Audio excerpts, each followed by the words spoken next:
বাবা কলকাতা যাওয়ার সময় বলে গেছিল চৈত্র মাসের 5 তারিখ থেকে টানা 1 বছর আমাদের নিরামিষ খেতে হবে।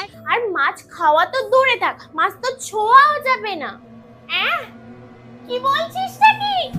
ও মা গো, কি সর্বনেশে কথা! মাছ না খেলে তো করবে আমার বুকে ব্যথা।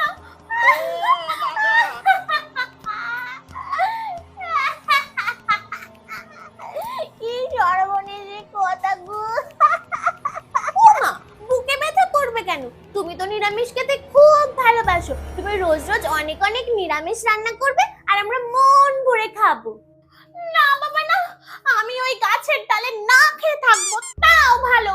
ওই শুক্তো চচ্চড়ি, লাউয়ের ঘন্ট, কুমড়োর ঘ্যাট আমি ওসব খেতে পারবো না। না বাবা না, আমি ওসব খেতে পারবো না।